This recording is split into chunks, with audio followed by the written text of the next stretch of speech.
আজ থেকে প্রায় ৩-৪ সপ্তাহ আগে আমি সন্ধ্যার দিকে বাইরে বের হয়ে পরিচিত এক বড় ভাইয়ের সাথে দেখা করতে চাই। ব্রহ্মপুত্র নদের ধারে সিঁড়িতে বসে চা খেতে খেতে আড্ডা দিচ্ছিলাম আমরা, আমি আর বড় ভাই আর বড় ভাইয়ের এক্স কলিগ। আমার বড় ভাইয়ের কলিগের নাম রেজওয়ান। কিছুটা সময় আড্ডা দিতে দিতে রেজওয়ান ভাইয়ের ফোনে একটা কল আসে আর উনি রিসিভ করে কথা বলেন। কথার ফাঁকে উনি যা বলছিলেন তা কিছুটা এমন শোনাচ্ছিল, জি আম্মু, হুজুরের পরে কি বলেছেন? আচ্ছা, ইনশাআল্লাহ আসর কেটে গেছে।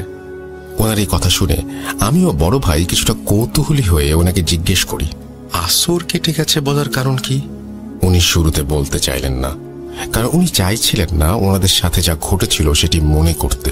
কিন্তু পরিবেশটা এমনই ছিল যে উনি আমাদের জোরাজুরিতে শেষমেশ বললেন, ঠিক আছে ঠিক আছে, সংক্ষেপে বলবো, আর আমার কথার মাঝে কোনো কথা বলবা না। চা নিয়ে আসো। বলছি। আমি দুই বড় ভাইয়ের জন্য চা আনতে চলে যাই। ৫-৬ মিনিট পরে চা নিয়ে ফিরে এসে দুইজনের হাতে 2টি কাপ দিয়ে আমি সিঁড়ির ওপর বসে পড়লাম। এরপর রেজওয়ান ভাই ওনার কথা শুরু করলেন। একটা কথা একটু বলে নিতে চাই, আমি যখন ঘটনাটি শুনছিলাম তখন নদীর ওই পার থেকে প্রচুর পরিমাণে শিয়ালের ডাক ভেসে আসছিল, আর চারপাশে ঝিঝি পোকা আর ব্যাঙের ডাক যেন পরিবেশটাকে একেবারে ঘটনা শোনার জন্য তৈরি করে রেখেছিল। আপনারাও ইম্যাজিন করুন আর ঘটনাটি শুনুন। চলে যাই রেজওয়ান ভাইয়ের ঘটনায়। ঘটনাটি উনি যেভাবে আমাকে বলেছেন আমি ঠিক সেভাবে লিখে উপস্থাপন করার চেষ্টা করছি। ভুল ত্রুটির জন্য ক্ষমা চেয়ে নিলাম। ঘটনাটিতে কয়েকটি চরিত্র আছে, তাই সবাইকে মনোযোগ দিয়ে শোনার অনুরোধ করছি। বলছেন রেজওয়ান ভাই।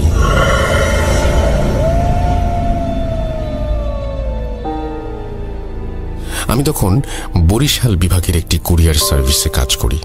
চাকরিটা ভালোই ছিল, কিন্তু একটা জিনিস খারাপ লাগতো যে রোজ একই ধরনের রুটিন।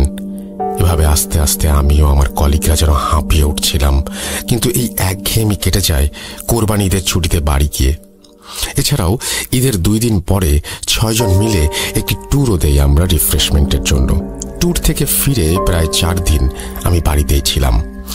1 বছর 9 মাসের মতো হবে আমার বিয়ে হয়েছে, কিন্তু ওয়াইফের সাথে বেশি সময় স্পেন্ড করতে পারিনি দূরে চাকরি করার জন্য।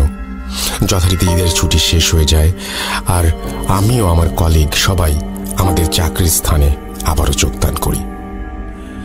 বলে রাখা ভালো যে আমি বরিশালে একটি মেসে থেকে চাকরি করতাম। মেসের একটি রুম আমি একাই নিয়েছিলাম আমার প্রাইভেসির জন্য। মেসের আর বাকিরা অবশ্য আমার কলিগের মাঝেই 2-3 জন ছিল। ওনারাও সিঙ্গেল রুম করেই থাকতেন, যেহেতু সবাই চাকরিজীবী। বাড়ি থেকে মেসে ফেরার পর কয়েকদিন কেটে যায়। এরপর একদিন মেসে আমার বাজারের ডেট পড়ে। আমার রুটিন মতো আমি বাজারের দিকে রওনা হলাম। বাজারে গিয়ে মাছ কিনতে গিয়ে এক বৃদ্ধ চাচার কাছে আমি দেখলাম মোটামুটি বড় সাইজের ইলিশ মাছ দেখে মনে মনে ভাবলাম, এহে, কতদিন খাই না, দেখি যদি একটা নিতে পারি। এই ভেবে আমি চাচার দিকে এগিয়ে গিয়ে চাচাকে জিজ্ঞেস করলাম, কি চাচা, ইলিশ কত করে দিচ্ছেন? উত্তরে উনি বললেন, স্যার 200 টাকা কেজি। ওনার এই দাম চাওয়ার কথা শুনে আমি ভ্যাবাচাকা খেয়ে যাই আর ভাবতে থাকি, কি বলে 500 টাকার উপরে দাম আর উনি 200 টাকা চাচ্ছে? মনে হয় বোকা, একটু দামাদামি করি। এই বলে আমি চাচাকে বললাম, কি বলেন চাচা, 100 টাকা করে দিয়েন, দিলে কয়েক কেজি নিব, চলবে? উনি আমার দিকে হাসি ভরা মুখে তাকিয়ে বললেন, যান স্যার, আপনি দিনের প্রথম খদ্দের, যান 90 টাকা করে রাখবো। আমি মনে মনে নিজেকে অনেক বড় ভাবতে থাকি আর এদিক ওদিক তাকিয়ে ওনাকে 5 কেজি মাছ মাপতে বলি, এই ভেবে যে ফ্রিজে রেখে অনেক দিন খাওয়া যাবে আর দামটা একেবারেই সস্তা। অনেক বড় দাও মেরেছি আজকে। চাচা মাছ মাপছিলেন, এমন সময় আমার ফোনে আমার মেসমেটের কল আসলো। আমি ফোন ধরতেই সে আমাকে জিজ্ঞেস করলো আমি মেইন দরজার চাবি নিয়ে এসেছি কিনা। আমি বললাম, হ্যাঁ আমি চাবি নিয়ে এসেছি। সে তখন আমাকে জানালো যে ভুলে চাবি নিয়ে বের হয়নি, তাই আমি যেন সন্ধেবেলা তার সাথেই বাড়ি ফিরি। আমিও সম্মতি দিয়ে ফোন রেখে মা চলা চাচার দিকে তাকাই। কিন্তু আমি সেখানে মাছের ঝুড়ি আর মাছওয়ালা চাচাকে দেখতে পাই না, বরং তার পাশে দেখতে পাই কয়েকজন যুবক মাছ বিক্রেতাকে, যে ইলিশ মাছ মাপছিল দাড়িপাল্লায়। আমি ওনাকে দেখে ভাবলাম যে চাচা হয়তো বাথরুমে বা অন্য কোথাও গেছে, তাই এই যুবক মাছ বিক্রেতাকে মনে হয় মাছ মাপতে দিয়ে গেছেন। আমার ভাবনা শেষ হতেই মাছ বিক্রেতা আমার ব্যাগে মাছ ঢেলে টাকা চাইলেন। আমি 5 কেজি 90 টাকা করে ধরে 450 টাকা দিলাম। কিন্তু এই 450 টাকা দেখে সে আমাকে বলল, 8 টাকা কই স্যার?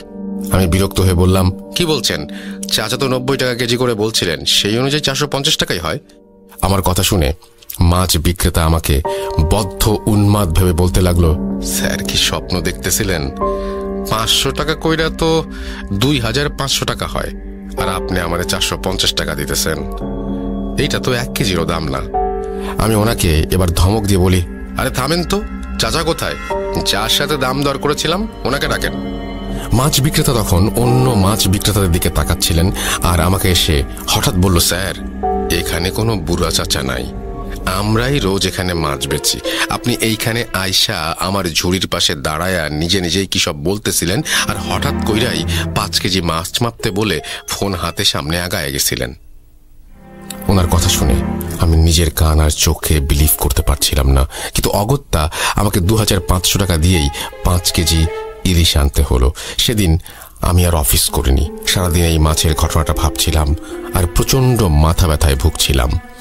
সন্ধ্যার পরে সবাই ফিরে এসে দেখে আমি 5 কেজি ইলিশ নিয়ে ফিরে এসেছি, আর এটা দেখে ওরা আমাকে বকাবকি করে কিছুটা।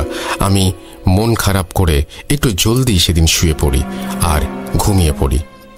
মাঝরাতে হঠাৎ আমার দরজায় কেউ নক করলো। কয়েকবার নকের আওয়াজ শুনে আমার ঘুম ভাঙলে আমি প্রচণ্ড মাছের গন্ধ অনুভব করতে থাকি, আর দরজার দিকে তাকিয়ে জিজ্ঞেস করি, কে কে বাইরে? এত রাতে কি চাই? তখন দরজার বাইরে থেকে আমি যে শুনতে পাই, সেটি শুনে আমার গায়ের লোম দাঁড়িয়ে যায়। আমি শুনতে পাই সেই বৃদ্ধ চাচার কণ্ঠে কেউ আমাকে বলছে, স্যার, ও স্যার, মাছ নিবেন না? ইলিশ মাছ 5 কেজি মাইপা রাখছি আপনার জন্য, নেন নেন নেন। কি হলো স্যার, নিবেন না? নিয়ে যান, মাছ নিয়ে যান। এই কথা শুনে আমি ভয়ে চিৎকার দিয়ে উঠলে আমার রুমে আবার নক হয়। আমি আমার কলিগদের গলার আওয়াজ শুনি। দরজা খুলতে যেতে যেতে আমি ভাবি যে আমি হয়তো ভুল শুনছিলাম, বা যা ভাবছিলাম সেটা ভুল ভাবছিলাম। এরপর দরজা খুলতেই ওনারা ভেতরে এসে আমাকে বলে, কি ব্যাপার রেজন ভাই, চিল্লাচ্ছেন কেন? আর আপনার রুমে এত বাজে মাছের গন্ধ কেন? ওনাদের এই কথা শুনে আমি আকাশ থেকে পড়ি। আরে, ওনারাও মাছের গন্ধ পাচ্ছেন? তাহলে সমস্যাটা কি হলো? আমি তো তাহলে ভুল শুনছি না মনে হয়। কি হচ্ছে এসব? এরপর আমার মেসমেটরা আমাকে পানি খাইয়ে শান্ত করেন, আর আমার কথা শুনে বলেন যে সব আমার মনের ভুল। আর এরপর তারা আমার ঘর থেকে নিজ নিজ ঘরে চলে যান। আমিও বিষয়টাকে মনের ভুল ভেবে আবার ঘুমানোর চেষ্টা করি। যখন হালকা তন্দ্রাচ্ছন্ন হয়ে পড়ি, তখনই আমার রুমের চারপাশ থেকে ফিস ফিস প্রতিধ্বনি শুনতে পাই, মাছ মাছ, ইলিশ মাছ নেবেন না? নেবেন না স্যার? আপনাকে নিতেই হবে, দাম করেছেন, এখন না নিলে খারাপ হবে। মাছ নেবেন না স্যার, ইলিশ মাছ। এমনভাবে শব্দটা হচ্ছিল যেন মনে হচ্ছিল আমি কোনো হরর মুভির থিয়েটারে, আর চারপাশ থেকে হরিফিক সব সাউন্ড ভেসে আসছে। আমি আবার ঘুমিয়ে পড়ি। রুমের লাইট জ্বালিয়ে ঘড়ির দিকে তাকিয়ে দেখি 3:15 বাজে। ঘুম থেকে উঠে ঘড়ি দেখার সাথে সাথেই আমি আবার বিছানায় পড়ে যাই। আমার চারপাশ ব্ল্যাক আউট হয়ে যায়, আর আমি দেখতে পাই যে আমার রুমে আমি বিছানায় বসে, আর আমার বারান্দার দরজার সামনে সেই মাছ বিক্রেতা দাঁড়িয়ে। সে আমাকে খুব কঠিন গলায় বলছে, স্যার, মাছ তো আপনাকে নিতেই হবে। যদি নেন আপনি বেঁচে যাবেন, আর না নিলে কেউ বাঁচবে না। আমি তাকে বললাম যে আমি মাছ নেব না। তখন সে আমাকে বলল, নিবি না? ঠিক আছে, এবার দেখ কি হয়, দেখে নিস তুই। এই কথা বলে সেই মাছ বিক্রেতা মনে হলো হাওয়ায় মিলিয়ে গেল। আর আমারও মাথায় কিছু ছিল না, আমি মনে হয় ঘুমিয়ে গিয়েছিলাম। আমি যখন ঘুম থেকে উঠি তখন দেখি আমার পাশে একজন মেসমেট বসে আছে, আর আমি চোখ খুলতেই সে আমাকে দেখে আলহামদুলিল্লাহ বলল। আমার বিছানার সামনের দেয়ালের অ্যানালগ ঘড়ি থাকায় আমি দেখলাম 5:50 বাজে, অর্থাৎ ভোর। কিন্তু আমার মেসমেট আমাকে যা বলল তাতে আমি নিজেকে আর ধরে রাখতে পারছিলাম না। আসলে সময়টা ছিল সন্ধ্যা 5:50, অর্থাৎ আমার জীবন থেকে 14টি ঘন্টা গায়েব হয়ে গেছে। আমার মেসমেটদের বক্তব্য ছিল যে আমি দুপুর অব্দি রুমের দরজা না খোলায় তারা বাড়িওয়ালার কাছ থেকে ডুপ্লিকেট চাবি এনে দরজা খুলে দেখে আমি মেঝেতে পড়ে আছি আর আমার হাতে মাছের আঁশ লেগে আছে। এরপর থেকে তারা আমাকে বিছানায় উঠিয়ে আমার হাত পরিষ্কার করে রান্নাঘরে খাবার রান্না করতে গেলে দেখে ফ্রিজ থেকে ইলিশ মাছ বের হয়ে মেঝেতে পড়ে আছে আর একটা মাছের গায়ে কোনো আঁশ ছিল না। এই দেখে তারা কিছুটা অবাক হয় আর আমার হাতে মাছের আঁশ দেখে রান্নাঘরে আঁশবিহীন মাছ এসব তারা মিলানোর চেষ্টা করে, কিন্তু মিলাতে পারেনি। এর মাঝে আমি কিছুটা মানসিকভাবে স্ট্রেসড হয়ে যেতে শুরু করি, কারণ হঠাৎ এই জিনিসগুলো আমার কাছে খুব আনইউজুয়াল লাগছিল। আর আগেও কখনো আমার সাথে এমন কিছু হয়নি। ভয়ও পাচ্ছিলাম, মানসিক আঘাতও পাচ্ছিলাম একই সাথে। এরপর সন্ধেবেলা আমার মোবাইল একটা ফোন আসে। ফোনটি ছিল আমার আম্মুর। ফোন ধরতেই আম্মু বলেন যে আমি খুব জলদি যেন বাড়ি ফিরে আসি। আমি কারণ জিজ্ঞেস করলে আমার আম্মু আমাকে কিছুই বলে না, ফোন কেটে দেয়। আমি বাড়ি যাবার জন্য বাসের টিকিট কাটতে যাই, কিন্তু সেদিন টিকিট না পেয়ে পরের দিন রাতে বাসের টিকিট কেটে নেই। অফিসের বসকে অনেক কষ্টে ছুটি দেওয়ার কথা রাজি করিয়ে বাড়ি ফিরে এলাম। বাড়ি ফিরে এসে যে সকল দৃশ্য দেখি তা কল্পনার বাইরে। আমার স্ত্রী মাইশা, সে অসুস্থ, তার চোখের নিচে কালি পড়ে গেছে, হাত পা শুকিয়ে গেছে। আমি আম্মুকে জিজ্ঞেস করলে আম্মু আমাকে যা বললেন তা ওনার ভাষাতেই বলছি। তুই বরিশাল চলে যাবার কিছুদিন পর রাতের বেলা আমরা সবাই ঘুমিয়েছিলাম অন্যান্য দিনের মতোই। শেষ রাতের দিকে খুব জোরে চিৎকারের আওয়াজ পাই আমরা। শুরুতেই বউয়ের ঘরে গিয়ে দেখি বউ নেই। এরপর সারা বাসা খুঁজে শেষমেশ ছাদে গিয়ে তাকে অজ্ঞান অবস্থায় পাওয়া যায়। তার মুখে পানি ছিটিয়ে হাত পা মালিশ করে তার জ্ঞান ফেরানো যায়। কিন্তু জ্ঞান ফিরতেই সে সবার আগে যে কথাগুলো বলে সেগুলো হলো, মাছ মাছ মাছ খাবো, ওকে বল আমার জন্য ইলিশ মাছ আনতে, ও আমাকে মাছ দিয়েছে, ও কেন নেয়নি মা, কেন? এসব বলে তোমার বউ বাচ্চাদের মতো কাঁদতে থাকে। তাকে শান্ত করে ঘরে নিয়ে ঘুম পাড়িয়ে দিই আমি। কিন্তু সকালে ঘুম থেকে উঠলে ওকে জিজ্ঞেস করি ও কেন রাতে ছাদে গিয়েছিল। কিন্তু মায়েশা একেবারে অবাক হয়ে বলে, কি বলছেন মা, আমি রাতে সেই যে বিছানায় ঘুমিয়েছিলাম এই কেবলই উঠলাম। এই কথা শুনে আমি মায়েশাকে আর কিছু বলি না। এর পরের দিন সন্ধ্যা হতেই মায়েশা ছাদে চলে যায়। শুরুতে ভেবেছিলাম যে তোমার সাথে রোজ বিকালে সন্ধ্যায় ছাদে যাওয়ার অভ্যাস ছিল, কিন্তু তোমাকে মিস করে তাই হয়তো ছাদে যায়। কিন্তু সন্ধ্যায় ছাদে যাওয়া আমার পছন্দ ছিল না। ভেবেছিলাম 2-1 দিন পর ও নিজেই যাওয়া বন্ধ করে দেবে, কিন্তু না, ওর ছাদে যাওয়া সময় কাটানো আরো বাড়তে লাগলো। ওর শারীরিক পরিবর্তন হচ্ছিল, ও শুকিয়ে যাচ্ছিল, সারা রাত দিন ঘুমালেও চোখের নিচে কালি পড়ছিল। গত পরশু সন্ধ্যায় মায়েশা ছাদে যাচ্ছিল, তখন আমি ওকে ছাদে যাওয়ার জন্য আটকালে মায়েশা আমাকে হাতের ইশারায় আমার কান ওর মুখের কাছে নিয়ে আসে। ও ফিসফিস করে বলতে লাগলো, না না না না না, এই ভুল করিস না বুড়ি, কবর দেখবি, যেতে দে না, দে না, আমি একবার ওকে দেখবো বুড়ি, যেতে দে আমায়। এই কথা বলে মাইশা সেদিনের মতো আবার বাচ্চাদের মতো কাঁদতে লাগলো। এরপর সে ছাদে চলে যায়। রাতের বেলা ঘরে ফিরে মাইশা তোমার বোনের ঘরে যায়। তোমার বোন তখন তার রুমে টেবিলে বসে পড়ছিল। মাইশা তোমার বোনের চেয়ারের পেছনে দাঁড়িয়ে তোমার বোনের কাছে মুখ নিয়ে অত্যন্ত আস্তে আস্তে বলে, বুড়িটাকে মেরে ফেল, ও আমাকে ছাদে যেতে দিতে চায় না, বুড়িটার কবর খুঁড়ে রেখেছি, যা মেরে ফেল। এই কথা শুনে তোমার বোন মাইশার দিকে তাকিয়ে চিৎকার দেয়। আর তার রুমে গিয়ে দেখি মাইশা তোমার বোনের গলা টিপে দাঁড়িয়ে আছে আর চিৎকার করে বলছে, কেন কথা শুনিস না তোরা কেউ? বুড়িটাও শোনে না, তুইও না, 1, 2, 2টা কবর হয়ে গেছে, দেখবি দেখবি। এসব বলতে বলতে মাইশা নিজেই অজ্ঞান হয়ে যায়। এরপর আমরা তাকে বিছানায় শুইয়ে দেই আর তোমার বোনকে জিজ্ঞেস করি কেন মায়েশা তার গলা টিপে ধরেছিল। তোমার বোন তখন আমাদের জানায় যে মায়েশা তাকে যে বলেছিল, মায়েশার দিকে যখন তাকিয়েছিল তখন মায়েশার চেহারায় নাকি অদ্ভুত শয়তানি ছাপ ছিল, তাই সে ভয়ে চিৎকার দিয়েছিল। একটু পরে মায়েশার জ্ঞান ফিরলে সে উঠে বসে, তোমার বাবাকে আর তোমার বোনকে একসাথে কাছে ডাকে আর আমাদের কানের কাছে মুখ নিয়ে এসে ফিসফিস করে বলতে থাকে, মাছ এসেছে, মাছ, আমার নদীতে মাছ এসেছে, আমি মাছ শিকার করব, মাছকে ডাক বুড়ি ডাক। এসব বলা শেষ হলে সে চিৎকার দিয়ে ওঠে, জ্ঞান হারায়, আর তোমাকে ফোন করি। ডাক্তার এসে বলেছে সে খুব স্ট্রেসড আর মানসিক তাড়নায় আছে মেয়েটা, কিন্তু স্ট্রেসের কারণ কি সেটা মায়েশা ডাক্তারকে বলে না। সে ডাক্তারের সাথে কোনো কথাই বলেনি। এরপর ডাক্তার কিছু ওষুধ দিয়ে চলে যান। এবার বল আমি কি করতে পারি? আমার মায়ের মুখে সব শুনে আমি আমার আম্মুকে জিজ্ঞেস করি যে মায়েশার পরিবারকে এসব জানানো হয়েছে কিনা। আম্মু বলেন যে আমার সাথে কথা বলে মায়েশার পরিবারকে জানানোর অপেক্ষায় ছিলেন ওনারা। আমি আম্মুকে বলি এখনই জানানোর কোনো দরকার নাই। আম্মু আমাকে কারণ জিজ্ঞাসা করলে আমি ওনাকে কিছু না বলে রুমে চলে আসি। কি বলতাম আম্মুকে? আমার জন্য সব হচ্ছে, আমার ভুলের জন্য আমার স্ত্রী এই অবস্থা। আপনারা ভাবছেন আমার কি দায় এখানে? শুনুন তবে ঘটনার শুরুটা একটু মনে করুন। কোরবানি ঈদের পর দেয়া আমাদের ট্যুর।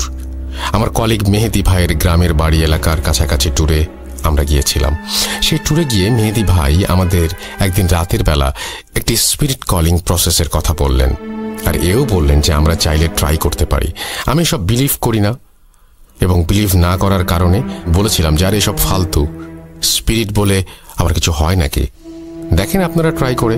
সবাই রাজি হলে মেহেদি ভাই একটি পুরনো বই বের করে মেঝেতে একটি তারকা এঁকে তার চারপাশে 4 জনকে বসিয়ে দেন। একে অপরের হাত ধরেছিল তারা। আমরা 6 জন ছিলাম। আমার এক কলিগ খুব ভয় পাওয়ায় সে এক্সপেরিমেন্টে অংশ নেয়নি। এরপর মেহেদি ভাই মাটিতে বাটির শুকনো পাতা আর কি সব দিয়ে আগুন জেলে ধোঁয়া তৈরি করে স্পিরিট কল করলেন। 10 মিনিট, 15 মিনিট, 1 ঘন্টা পার হলেও কিছু হয় না। আর জিনিসটাকে ফেক ভেবে আমি আমার 2 হাত ছেড়ে উঠে পড়তেই মেহেদি ভাই আমাকে ধমক দিয়ে বলেন, রেজওয়ান তুমি নিয়ম ভাঙবে না, নিয়ম ভাঙলে ক্ষতি হবে, বসে যা, আয়। ওনার এই কথা শুনে আমি তাচ্ছিল্যের হাসি দিয়ে রুম থেকে বেরিয়ে যাই এবং বারান্দায় বসে সিগারেট খেতে লাগলাম। এরপর আমাদের মাঝে কথাবার্তা তেমন হয়নি, আর আমরাও এই বিষয়টা ভুলেই গিয়েছিলাম। কিন্তু এবার আমার মাথায় আসলো এই ট্যুরের কিছুদিন আগে আমার সাথে মাছ নিয়ে এই ঘটনার কথা, আর আমার ওয়াইফের সাথে সেই মাছ নিয়ে ঘটনা। তাহলে অবশ্যই সেই এক্সপেরিমেন্টের কারণে কোনো খারাপ কিছু আমার পিছু নিয়েছে, যা আমার ওয়াইফের ক্ষতি করতে চাচ্ছে। আমি আমার মা বাবাকে এসব কি করে বলতাম আপনারাই বলুন। এর পরের দিন আমি এলাকার মসজিদের ইমাম সাহেবের কাছে গিয়ে সব ঘটনা খুলে বলি। উনি আমাকে বকাঝকা করেন আর বলেন যে এসব হারাম কাজ করে বিপদ ডেকে আনলে উনি সাহায্য করবেন না। এরপর উনি আমাকে আরেকজন হুজুরের একটি ঠিকানা দিয়ে সেখানে যেতে বলেন। আমি সেদিনই সেই হুজুরের কাছে যাই আর দেখা করে সব জানাই। উনি সন্ধ্যায় আমাকে নিয়ে আসন করবেন বলে জানান। মাগরিবের আজান হলো। আমি আর হুজুর একসাথে নামাজ পড়ে ওনার ঘরে গিয়ে আসনে বসলাম। হুজুর আমার 2 হাত ধরে দোয়া পড়ছিলেন আর ফু দিচ্ছিলেন। এক পর্যায়ে হঠাৎ আমার হাত ছেড়ে দিয়ে উনি বললেন, রেজওয়ান ভাই আপনি যা ভাবছেন সেটা একেবারে 100% ভুল। সেদিন ওই এক্সপেরিমেন্টে কোনো জিন হাজির হয়নি, আর আপনার সাথে যা হয়েছে তা কিছুই ওই এক্সপেরিমেন্টের ফল না। হুজুরের মুখে সব শুনে আমি ওনাকে জিজ্ঞেস করি, তাহলে আসল সমস্যা কি? আমার কথা শুনে হুজুর বলেন, আমার বাসায় না গেলে উনি বুঝতে পারবেন না, আর আমার বাসায় যাবার আগে কিছু প্রস্তুতি আছে ওনার, যা ওনার করতে 3-4 দিন সময় চাই। এরপর ওনাকে সময় দিয়ে ওনার ফোন নাম্বার নিয়ে বাড়ি ফিরে আসি, আর আম্মু আব্বুকে বলি মায়েশার ফ্যামিলির সাথে যোগাযোগ করতে। আমার আম্মু আব্বু মায়েশার পরিবারের সাথে যোগাযোগ করতে সেখান থেকে উঠে আসে আরও এক চাঞ্চল্যকর তথ্য। কি সেই তথ্য? শুনুন মায়েশার মায়ের ভাষায়। আপনাদের কাছে ক্ষমা চাচ্ছি, আমি আর মায়েশার বাবা। আমাদের মেয়ের বয়স যখন 10 বছর ছিল তখন তার একটি মানসিক রোগ দেখা দেয়। সে নিজে নিজে কথা বলতো, লেখাপড়া করতো না, আমাদের সবাইকে মারবে বলে চড়াও হয়ে যেত। অনেক হুজুর কবিরাজ তদবির করেছি আমার মেয়ের, কিন্তু সে ভালো হচ্ছিল না। অবশেষে একজন মনোরোগ বিশেষজ্ঞকে দেখানো হলে সে বলে এই রোগটা খুবই রেয়ার কেস, লাখ মানুষের মাঝে একজনের হয়। নিজেকে ভুলে গিয়ে অন্যের মতো আচরণ করা, ভায়োলেন্স, আর এরপর সব ভুলে যাওয়া।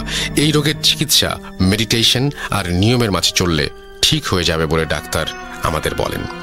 3-4 মাস আমার মেয়ের চিকিৎসা হয়, আস্তে আস্তে সে ভালো হয়। ডাক্তার আমাদের বললেন আমার মেয়ে খুব একা ফিল করে সবার মাঝে থেকেও। ওকে এই একাকিত্বের ফিলিংসটা আর যেন ছুঁতে না পারে।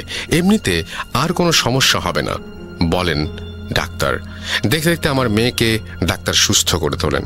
কিন্তু দেখেন এবার কি হলো, জামাই বরিশাল চলে যাবার পর আমার মেয়েটা আবার একা হয়ে গিয়েছিল, আর সেই জন্যই এই সমস্যা ফিরে এসেছে। এসব বলতে বলতে আমার শাশুড়ি কান্নায় ভেঙে পড়েন। ওনাকে আর কোনো কিছু না বলে, কোনো সান্ত্বনাও না দিয়ে রাগে আমি আমার আম্মুর হাত থেকে ফোন নিয়ে লাইন কেটে দেই। আমি আমার রুমে চলে আসি আর ভাবতে থাকি, এটা তাহলে মাইশার মানসিক সমস্যা, ভালো কোনো ডাক্তার দেখাবো, তাহলে কি ঠিক হয়ে যাবে। এরপর আমি সেই হুজুরকে কল করে আসতে মানা করে দেই আর তাকে জানাই যে মাইশার সমস্যাটা মানসিক, আর ওর বাবা জানিয়েছেন যে মাইশার মানসিক সমস্যার হিস্ট্রি আছে। আমরা মাইশাকে ডাক্তার দেখাই, আর ডাক্তারের করা কিছু মেডিসিন আর মেডিটেশন মাইশা আস্তে আস্তে কিছুটা সুস্থ হতে থাকে। ডাক্তারের কাছে গিয়ে আমরা আরও একটি তথ্য পাই যে মাইশা কয়েক মাসের প্রেগন্যান্ট। আমার ডাক্তারের ভাষ্য মতে প্রেগন্যান্সির এই ধরনের সমস্যা হওয়া একেবারেই অ্যাবনর্মাল নয়। একদিকে সীমাহীন খুশি, আর একদিকে রিলিফ যে যা হচ্ছে বা হয়েছে তা বলতে গেলে নর্মাল বিষয়। আর সবাই মাইশার খেয়াল রাখতে শুরু করি। আমি রোজ সন্ধ্যায় মাইশাকে নিয়ে ছাদে গল্প করি, যত্ন নেই, নিয়ম করে খাওয়ানো, মেডিসিন দেয়া, সবকিছু খেয়াল রাখতাম আমরা সবাই। আস্তে আস্তে আমার যাবার সময় চলে এলো আর আমি বরিশাল চলে এলাম। মেসে ফিরে 1 সপ্তাহ পার হয়ে গেল, কোনো সমস্যা নেই। হঠাৎ একদিন রাতের বেলা ঘুমের মাঝে আমি কানের কাছে আওয়াজ শুনছিলাম, যা, চলে যা, জীবন থেকে চলে যা। আমি এটা শুনে বিছানা থেকে লাফ দিয়ে উঠতেই আমার রুমের দরজায় নক করার আওয়াজ পাই এবং সেই মাছ বিক্রেতার গলা শুনতে পাই, স্যার, মাছ নেবেন? ইলিশ মাছ মাত্র 90 টাকা, নিয়ে নেন। একথা শুনে আমি চিৎকার করে উঠি, তুই আর তোর মাছ জাহান্নামে যা, আমাকে বিরক্ত করিস না, চলে যা, আমাকে আমার মতো বাঁচতে দে। এরপর সে প্রত্যুত্তরে আমাকে বলে, ফিরিয়ে দিলেন স্যার, আমার জীবিত মাছ আপনার পথ ছায়া মরছে, এইবার আপনি কবর দেখেন। এই কথা বলে সে করুণ সুরে কাঁদতে লাগলো। ওনার এই কথা শেষ হতেই আমার হুঁশ ফিরে মোবাইলের রিংটোনে। বিছানা থেকে উঠে আমি দেখি যে ঘেমে একাকার হয়ে গেছি। আমি আল্লাহর কাছে শুকরিয়া আদায় করি যে এতক্ষণ যা হচ্ছিল তা বোধহয় স্বপ্ন ছিল। এই ভাবতে ভাবতে আমি মোবাইল হাতে নিয়ে দেখি আব্বুর ফোন তোতে আব্বু কান্না স্বরে আমাকে বলে, বাবা রেজওয়ান, যত তাড়াতাড়ি পারো চলে আসো, তোমার বাচ্চা নাই। এই কথা শুনে আমার হাত থেকে ফোন পড়ে যায়, আমার পায়ের নিচে মাটি সরে যায়। আমি এই মাত্র স্বপ্নে দেখলাম আমাকে কবর দেখানো হবে আর আমার বাচ্চা এই দুনিয়াতে নেই। কিভাবে কি হলো জানার জন্য আমি বাড়ির উদ্দেশ্যে রওনা দিলাম। বাসে করে যাচ্ছিলাম, কিন্তু আমার কানের চারপাশে আওয়াজ আসছিল, স্যার, মাছ, আমার মাছ নেন স্যার, আমার মাছ নাই, আজকে আপনার মাছ শিকার করলাম, মাছ, মাছ, মাছ, মাছ। এই বলে বাতাসে মিশে যাচ্ছিল সেই আওয়াজ, আর হালকা করে শুনতে পাচ্ছিলাম, নিলেন না। এরপর আমি ঘুমিয়ে যাই বাসের জার্নিতে। বাস থামলে বাড়ি পৌঁছে আমি আমার বোনকে পাই বাড়িতে একা। এরপর আমি তাকে নিয়ে হাসপাতালের উদ্দেশ্যে রওনা হই। রাস্তায় আমার বোনের মুখে আমি সব ঘটনা শুনি। তার ভাষ্য মতে আমি ঘটনাগুলো বলছি। ভাইয়া, তুমি যেদিন চলে গেলে সেদিন রাতে আমি পানি খেতে উঠে ডাইনিংয়ে গিয়েছিলাম। গিয়ে দেখি মাইশা ভাবি ডাইনিংয়ের একটি চেয়ারে বসে আছে। ওনাকে ওভাবে আমি ভয় পেয়ে যাই দেখে ওনাকে জিজ্ঞেস করি যে উনি কেন ওখানে এত রাতে বসেছিলেন। উনি আমাকে ইশারায় ওনার মুখের কাছে আমার কান নিয়ে যেতে বললেন। আমি কান ওনার মুখের কাছে নিয়ে যেতেই উনি বলেন, মাছ খাবি? ইলিশ মাছ। আমার পেটে মাছ আছে একটা, আমি কেটে বের করে দেই, তুই রান্না কর, আর বুড়িটাকে কবর দে। কিরে, কবর দে ওকে। আরে কি ভাবছিস, দে। এই বলে উনি মেঝেতে বসে পড়েন আর মাটিতে আঁচড়ে আঁচড়ে বলতে লাগলেন, এই দেখ, আমি কবর খুঁড়ছি, মাছটাকে বের করব, কবর দিতে হবে যে, যা বুড়িটাকে ডেকে আন। উনার এই আচরণ দেখে আমি চিৎকার করে উঠলে আম্মু আব্বু ডাইনিংয়ে এসে মাইশা ভাবিকে ধরে তার বিছানায় নিয়ে যান।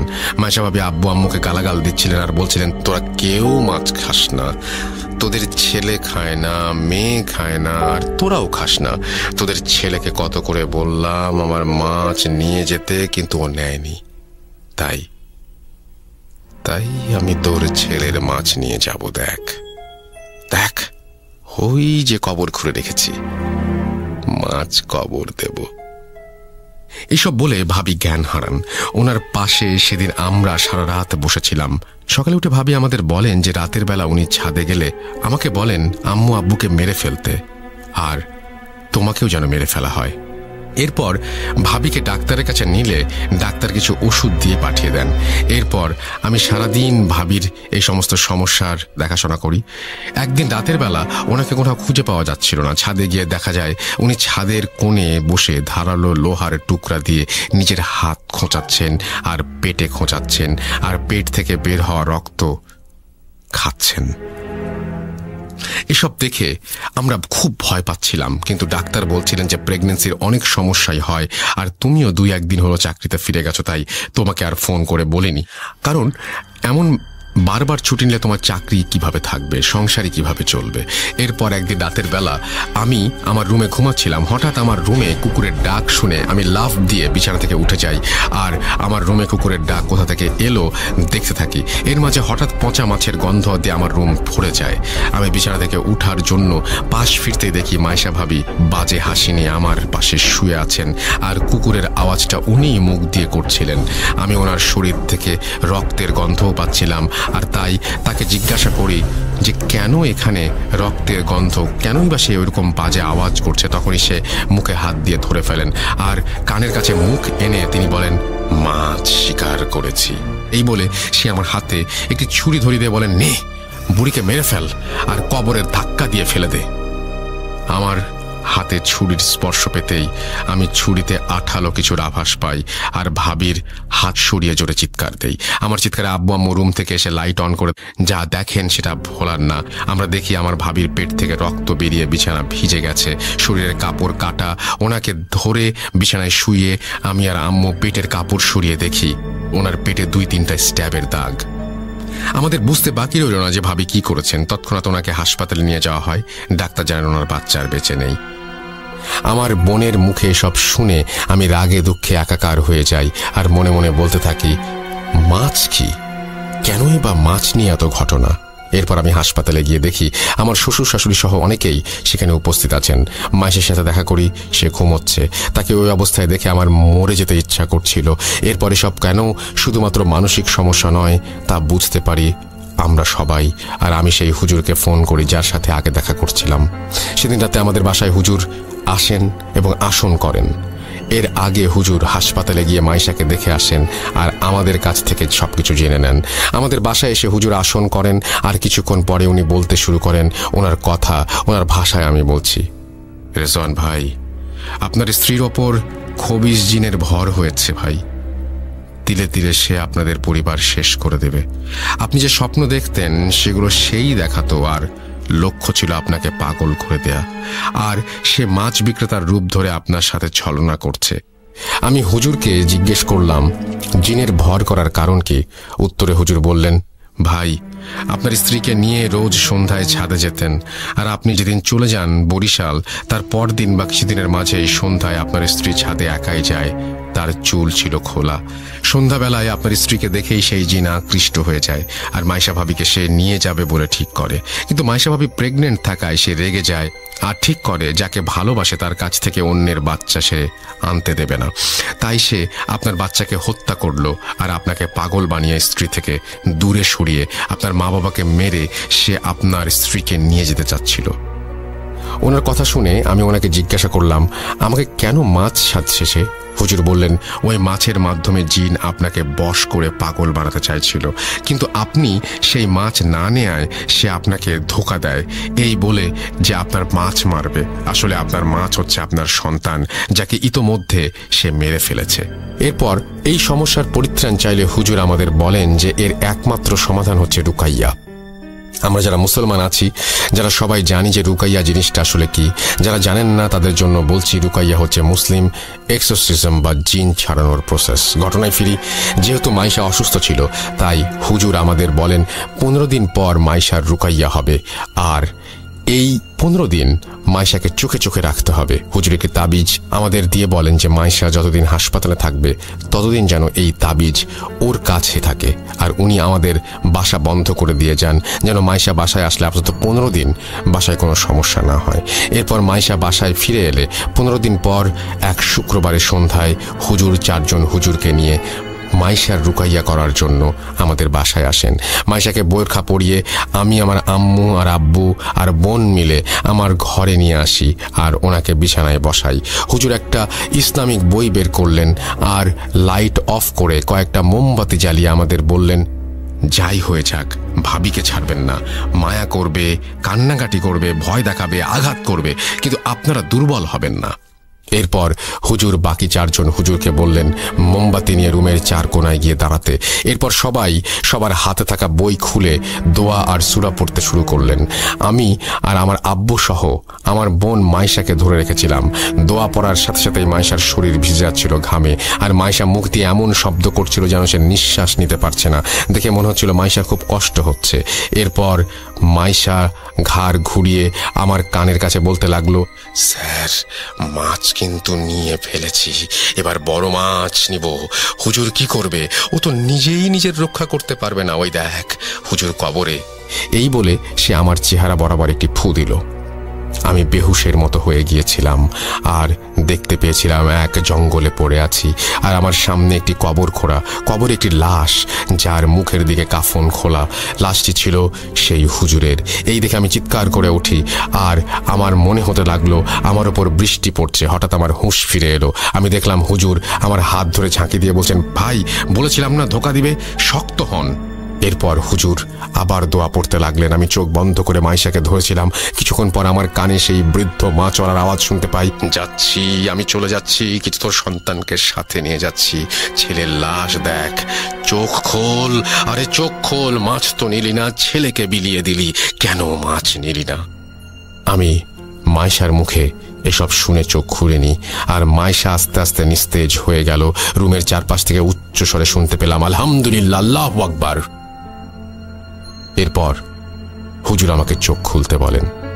চোখ খুলতেই আমার আম্মুকে দেখলাম রুমের লাইট অন করতে, আর আমার বোন পানি এনে মাইশার মুখে ছিটিয়ে দিল। আমি আর আম্মু মাইশার হাত মালিশ করতে লাগলাম। একটু পর ওর জ্ঞান ফিরে এলো। ও বলল, রেজওয়ান কি হলো? আমার মনে হচ্ছে আমার ভেতর থেকে কেন জানি ভারী একটা বোঝা চলে গেছে। কি হয়েছে বলো তো? মাইশার কথা শুনে হুজুর মুচকি এসে বললেন, সবই আল্লাহর ইচ্ছা, আপনি ভালো হয়ে গেছেন। আপনি নিশ্চয়ই জানেন আপনার সাথে কি হয়েছে। যাই হোক, আল্লাহর রহমতে আর কিছু হবে না ইনশাআল্লাহ। আপনাকে একটা তাবিজ দিচ্ছি, 7 দিন পর খুলে ফেলবেন, আর কখনোই সন্ধ্যার পর ছাদে যাবেন না। এই বলে তাবিজটা দিয়ে হুজুর চলে যান।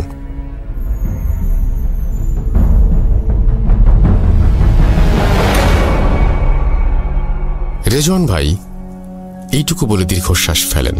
ঘটনাটি ঘটেছে কয়েক বছর আগে। আমি আজও ভুলতে পারিনি কিছুই। বাজারে গিয়ে এখনো মাছ কেনার সাহস হয় না আমার নিষ্পাপ বাচ্চাটা আর দুনিয়ায় নেই, সব ভেবে কেমন যেন লাগে।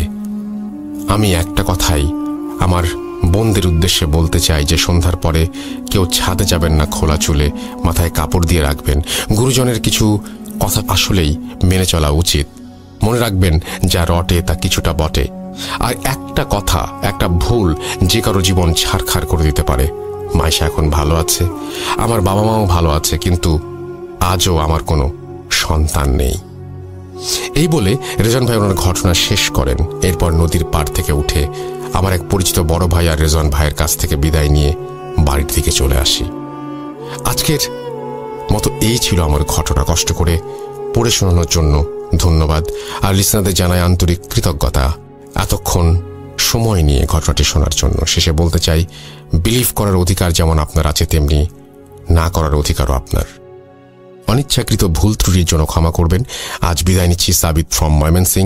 সবাই ভালো থাকবেন। আসসালামু আলাইকুম। তো এই এই ছিল ঘটনা, এবং এই ঘটনাটি নিশ্চয়ই আপনাদের ভালো লেগেছে। যদি ভালো লাগে অবশ্যই আমাদের জানাবেন।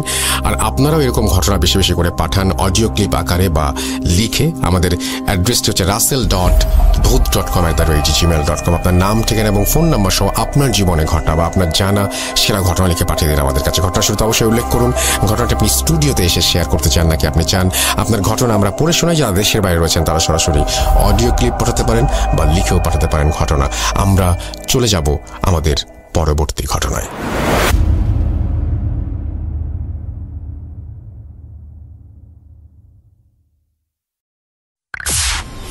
Entertainment is a must. শুনুন স্বাধীন পডকাস্ট।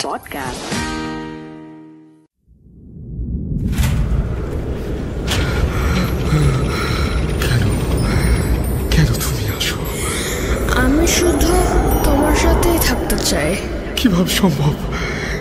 মৃতদের এই পৃথিবীতে থাকতে নেই।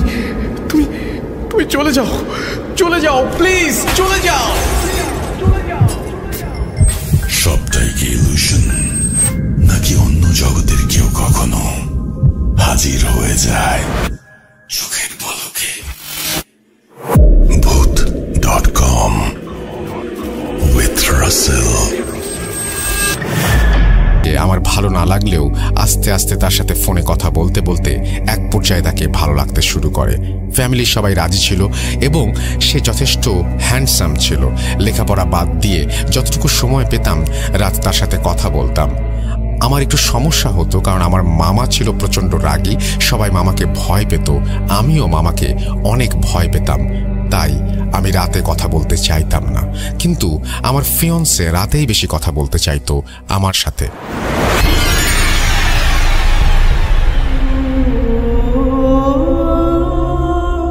একদিন যদিও ফোন অলওয়েজ সাইলেন্ট মোডে থাকতো, হঠাৎ করে রাত 1:30টার সময় আমার ঘুম ভেঙে যায় এবং আমি দেখি আমার ফিয়ন্সে আমাকে কল দিচ্ছে। আমি ফোনটা রিসিভ করার জন্য বাইরে যাওয়ার চিন্তা করি। যেহেতু ঘরটি ছিল টিনের ঘর, এক পাশে কথা বললে অন্য পাশে কেউ শুনতে পারত, তাই মামার ভয়। ভাবলাম উঠোনে যেয়ে কিছুক্ষণ কথা বলে আসি। মামার বাড়িটা ছিল এমন, বাথরুমে যাওয়ার জন্য বাইরে যেতে হতো। মামার বাড়ির পাশে ছিল বিরাট এক জঙ্গল। অনেক মানুষ গলায় দড়ি দিয়ে মারা গেছে ওই জঙ্গলে। জঙ্গল এত অন্ধকার থাকতো যে মানুষ দিনে যেতেই ভয় পেত। জঙ্গলের পরেই ডোবা টাইপের একটা পুকুর, বাঁশঝাড়, আর বাঁশঝাড়ের পরেই ছিল আমার মামার বাড়ি লাগোয়া পুকুরের পাড়ে ছিল একটা তুলো গাছ। গ্রামের ভাষায় আমাদেরকে মান্দার গাছ বলি। এই গাছটি পুকুর পাড়ের জঙ্গলের কাছাকাছি অবস্থিত। যাই হোক, আমি আমার ফিয়ন্সের ফোন পেয়ে আস্তে আস্তে দরজা খুললাম যাতে মামার টের না পায়। তারপর উঠোনে যেয়ে তাকে ফোন ব্যাক করলাম। এক রিংয়েই ফোন ধরল সে। কথা বলতে বলতে এক পর্যায়ে আমার মনে হলো যে আমার মামা আমার কথা শুনে ফেলবে আর আমার একটু দূরে যাওয়া উচিত। এই চিন্তা করতে করতে আর কথা বলতে বলতে বাড়ির সীমানায়, অর্থাৎ শেষ সীমানায় যেয়ে দাঁড়ালাম। তারপরও শান্তি পাচ্ছিলাম না মনে, ভয় লাগছিল এই বুঝি মামা শুনে ফেলবে। এই ভেবে হাঁটা শুরু করলাম এবং যে একটা বাঁশের সাথে হেলান দিয়ে কথা বলতে শুরু করলাম। কিন্তু একটু পর মনে হলো পুকুর পাড়টা সবচেয়ে নিরিবিলি, ওইখান থেকে কথা বললে কেউ শুনতে পাবে না। সেই জন্য আমি পুকুর পাড়ে মান্দার গাছটার দিকে হাঁটা শুরু করলাম। এভাবে মান্দার গাছের নিচে দাঁড়িয়ে 20 মিনিটের মতো কথা বললাম।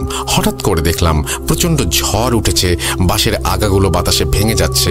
কিন্তু আমি খেয়াল করলাম ঝড় বাতাস শুধু বাঁশ গাছের আগায় হচ্ছে, বাঁশের গোড়া বা আমার গায়ে কোনো বাতাস লাগছে না। আমি ভাবলাম অনেক গাছপালা এই জন্য নিচে বাতাস আসতে পারছে না। কোনো কিছু পাত্তা না দিয়ে কথা বলছি, এমন সময় হঠাৎ করে লাইনটা ড্রপ করে গেল। আমি চারপাশে তাকিয়ে চিন্তা করলাম এটা আমি কোথায় আছি। প্রচণ্ড অন্ধকার, ঝড় বাতাস চারিদিকে হচ্ছে, সবকিছু যেন ভেঙে পড়বে। আমার মনের মধ্যে অনেক ভয় কাজ করছিল আর আমি চোখ বন্ধ করে এক দৌড় দিয়ে বাড়ির উদ্দেশ্যে চলে গেলাম। 20 থেকে 30 সেকেন্ড সময় লাগলো বাড়ির সীমানায় প্রবেশ করতে।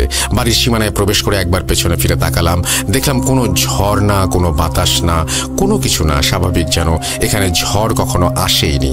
যাই হোক, আমি ভাবলাম ঝড় হয়তো এসে হঠাৎ করে থেমে গেছে। কোনো চিন্তা না করে আস্তে আস্তে রুমে প্রবেশ করলাম। ঘড়ি দেখলাম 2:01 দেখাচ্ছে। বিছানায় যে আমি আমার ফিয়ন্সকে একটা টেক্সট করলাম, যেহেতু কথা শেষ হয়েছিল না। টেক্সটে বললাম যে অনেক রাত হয়েছে, আমি আজকে আর কথা বলতে পারবো না, সকালে কথা হবে, টেক্সট ব্যাক করো।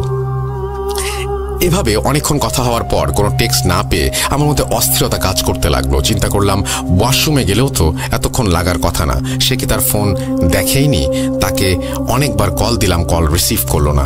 লাস্ট কল দিয়ে ঘুমিয়ে যাবার চিন্তা করে আবার আস্তে আস্তে গেট খুলে টয়লেটের উদ্দেশ্যে গেলাম। লাস্ট কল যখন রিসিভ করলো তখন তারও বড় বোন অর্থাৎ আপু আমাকে যেটা জানালো সেটা শোনার জন্য আমি মোটেও প্রস্তুত ছিলাম না। আপু বলল তার ভাই 10টার সময় বাসায় এসেছে, 11টার মধ্যে খাওয়া দাওয়া করে ঘুমিয়ে গেছে। সে এতই টায়ার্ড ছিল যে রুমে যেয়ে ঘুমানোর টাইম পায়নি। আপুর সাথে কথা বলতে বলতে ড্রয়িং রুমে ঘুমিয়ে গেছে এবং আপু তার প্রেজেন্টেশনের কাজ ড্রয়িং রুমে বসে বসে করছে 3-4 ঘন্টা। আমি ফোন রেখে মোবাইলে টাইম দেখলাম 3টা বাজে। আমি মনে মনে ভাবলাম কে ছিল তাহলে? আমাকে ফোন দিল 1:30টার দিকে। আর কার সাথে কথা বললাম? জঙ্গলে যে। প্রচণ্ড ভয় পেলাম, কিন্তু কাউকে কিছু বলতে পারলাম না। আমি লুকিয়ে লুকিয়ে কথা বলতে গিয়েছিলাম। এসব চিন্তা করতে করতে ঘরে এসে এক পর্যায়ে ঘুমিয়ে গেলাম। যখন ঘুম ভাঙলো সেটা পরের দিন সন্ধ্যা 6টা। আমার আশেপাশে দেখে অনেক আত্মীয় স্বজন এবং আমার আব্বু আম্মুর একজন মামা ছিলেন, যিনি ছিলেন মওলানা। আমার মুখের উপরে ঝুঁকেছিলেন তিনি, কি বিড়বিড় করে পড়ছিলেন আর ফোঁ দিচ্ছিলেন। পরে জানলাম দুপুর গড়িয়ে সন্ধ্যা, আমাকে অনেকবার ডাকাডাকি করা হয়েছে, আমি উঠি নাই। নানু ভেবেছিল স্বাভাবিকভাবেই আমি ঘুমাচ্ছি, কিন্তু কোনো কারণে মওলানা সাহেব আমাদের বাসায় এসেছিলেন এবং তিনি দেখলেন আমার প্রচণ্ড জ্বর এবং তিনি একটু ঝাড়ফুঁকের ব্যবস্থা করলেন। গ্রামাঞ্চলে ঝাড়ফুঁক এগুলোই বেশি চলে ডাক্তারের থেকে। মওলানা নানাভাবে আমাকে একটু পানি পড়া খাওয়ালেন। সবাই চলে গেলে উনি আমাকে বললেন, রাতে বাইরে একা একা কোথাও যেও না, তুমি যেখানে কল্যাণ ভাবছো সেখানে হয়তো তোমার অকল্যাণ নিহিত। আমি কিছুই বুঝলাম না, শুধু তার যাওয়ার দিকে চেয়ে রইলাম। পরে শুনেছিলাম ওই রাতটি ছিল হাজরা ফাটার রাত, গ্রামাঞ্চলের ভাষায়, যেটা অমাবস্যার থেকেও ভয়ঙ্কর, ঘুটঘুটে অন্ধকার। পারতপক্ষে এই রাতে সন্ধ্যার পরে কেউ বাইরে বের হয় না। এরপর থেকে আমার আর কোনো সমস্যা হয়নি, সব ঠিকঠাক চলছিল। কি ভেবেছেন এখানেই ঘটনা শেষ? এটা তো সমস্যার শুরু মাত্র। 1 মাস পরে আমার চাচা চাচি পুরো ফ্যামিলি সহ গ্রামে বেড়াতে আসে এবং সব চাচারা ফ্যামিলি সহ গেট টুগেদার করার জন্য চলে আসে। আমিও বাড়িতে যাই কিছুদিন থাকার জন্য। হঠাৎ করে আমি তার ফ্যামিলিতে একটু পরিবর্তন লক্ষ্য করলাম। যেমন চাচা আর আগের মতো অন্য চাচাদের সহ্য করতে পারছে না, দাদুর সাথে খারাপ ব্যবহার করছে। এরই সাথে অন্য একটি জিনিস লক্ষ্য করলাম, আমার ফিয়ন্সের বোন অর্থাৎ ওই চাচার একমাত্র মেয়ের সাথে কিছু আজগুবি ঘটনা ঘটছে। একদিন সে অন্যান্য কিছু কাজিনদের সাথে কথা বলছিল, একটি রুমে ঢুকেছিল এবং যখন বের হয়েছিল রুম থেকে দেখলাম তার গায়ের জামায় অনেক ছেঁড়া ছেঁড়া, কেউ অ্যাসিড দিয়ে পুড়িয়ে দিলে যেমন জামা ছিঁড়ে ছিঁড়ে যায়, পুড়ে পুড়ে যায় সেরকম, এবং ছেঁড়াগুলোর চারিদিকে হলুদ দাগ হয়ে আছে। সে নিজেও জানে না তার জামার এই অবস্থা।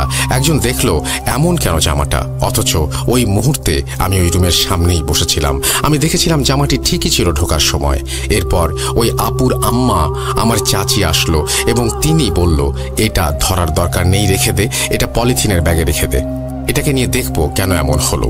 আমি কিছুই বুঝলাম না উনি কাকে দেখাবার কথা বলল, কিন্তু আমি আপুর এই অবস্থা দেখে খুবই দুঃখ পেয়েছিলাম এবং আমার ফিয়ন্সের বড় বোন ছিলেন তিনি। এরকম আরো অনেক ঘটনা ঘটেছিল সেদিন, যেগুলো আমি নিজের চোখেই দেখেছিলাম। যাই হোক, বেসিক্যালি সবাই এসেছিল দাদুর অসুস্থতার কারণে, কিন্তু ওই চাচার আচার আচরণে দাদু আরো বেশি অসুস্থ হয়ে পড়েন এবং এক পর্যায়ে দাদু মারা যান।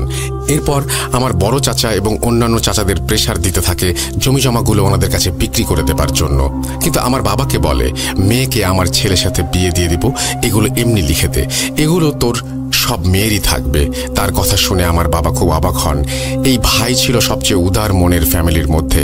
আমার বাবা রাজি হয়নি, কারণ আমার একটি ছোট ভাই ছিল এবং তিনি বলেছিলেন আমার মেয়ের কিছু দরকার হলে আমার কাছ থেকে নেবে, তার তো অংশ আছে এখানে। এটা শোনার পর থেকে চাচা চাচি আমাদের বিয়ের ব্যাপারটা আর মানতে পারছিলেন না। অনেক ঝামেলার এক পর্যায়ে আমাদের বিয়েটা ভেঙে যায়। এভাবে চলতে চলতে এক পর্যায়ে আমার উপর অত্যাচারের মাত্রা বেড়ে গেল। চাচার কথা ছিল তিনি বড় ছেলে, তাই হিসাব অনুযায়ী অন্য কেউ জন্ম না নিলে সব সম্পত্তি তারই পাওয়ার কথা। সে গ্রামের কিছু গুন্ডা লোকদের নিয়ে আমাদের কিছু জায়গা দখল করলো এবং আমাদের জায়গায় বিল্ডিং বানাতে গেল। তখন বাবা আইনের আশ্রয় নেওয়ার কথা ভাবে। ঠিক তখনই বাবা ব্রেন স্ট্রোক করে বসলো। 1 সপ্তাহ বাবা সার্ভাইভ করেছিল, তারপর বাবা মারা যান। মারা যাবার ঠিক 1 সপ্তাহ পরে আমাদের ঘরের সামনে পুকুর পাড়ের দুটি জলজ্যান্ত তালগাছও মারা যায়, যেটা আমার আম্মু লক্ষ্য করেছিল।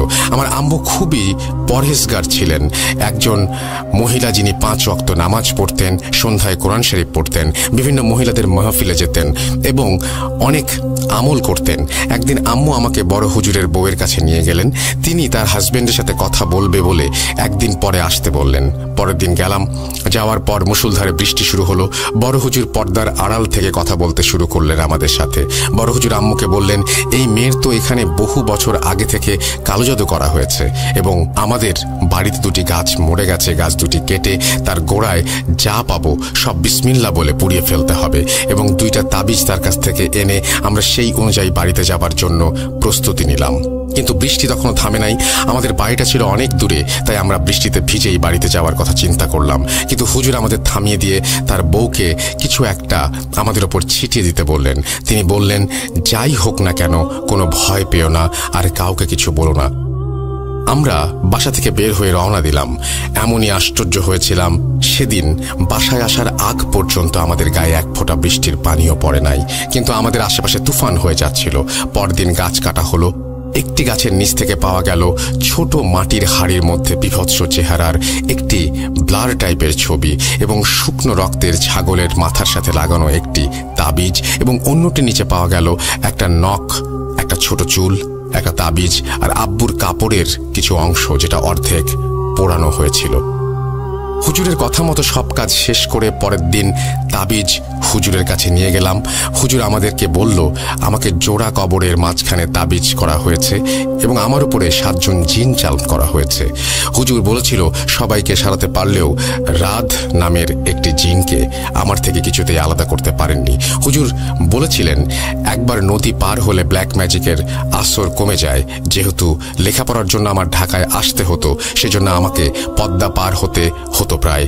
তাই ঢাকা থেকে গোপালগঞ্জ আর গোপালগঞ্জ থেকে ঢাকায় আসলে আমি মিষ্টি খাওয়া দেখতাম স্বপ্নে প্রায়। ঢাকার এক হুজুর তো বারবার তাবিজ কাটতে কাটতে আমার উপরেই বিরক্ত হয়ে যায়। হুজুর আমাকে বলেছিল আমার বড় চাচি কখনো আমাকে কিছু দিলে আমি যেন না খাই এবং তার সাথে আমাদের কোনো ব্যাপার শেয়ার না করতে। আমাদের পুরো ফ্যামিলি এবং চাচার সাথে অনেক খারাপ কিছু করেছে সে। চাচি ছিলেন একজন বিহারি আর এই কারণে আমার চাচারা তাকে পছন্দ করতো না। জানি না চাচা কেন তাকে বিয়ে করেছিল। আজ আমার 29 বছর বয়স, আজও আমার বিয়ে হয় নাই। সব ঠিক থাকলে লাস্টে বিয়েটা আর হয় না। শুনেছি আমার ওই চাচার মেয়ের 2টা কিডনি নষ্ট হয়ে গেছে। আমার ফিয়ন্সের 4-5 বার বিয়ে হয়ে গেছে আর তাদের বড় ছেলে এবং ছেলের বউয়ের সাথে এমন কিছু করার সময় ধরা খেয়েছিল চাচি। তারা এখন আর মায়ের হাতে কিছু খায় না, ইভেন মায়ের চেহারা পর্যন্ত দেখে না, পাশাপাশি অন্য ফ্ল্যাটে থেকেও। এত কিছুর পরও আমার কিছু প্রবলেম এখনো রয়ে গেছে। এখনো উল্টাপাল্টা স্বপ্ন দেখি যেটাতে আয়াতুল কুরসি পড়তে ভুলে যাই। এখনো আমার সামনে আমার কোনো কাছের মানুষের সাকসেস আমার কানে একবার আসলেই ওইটা নষ্ট হয়ে যায়, ইত্যাদি নানা কিছু। আমি জানি না মানুষ এগুলো করে কি মজা পায়। নিজেদের জেদ আর হিংসার কারণে এরকম সংসার ছিন্ন ভিন্ন হয়ে যায়। আল্লাহর কাছে দোয়া করি আল্লাহ যেন তাদের হেদায়েত করেন।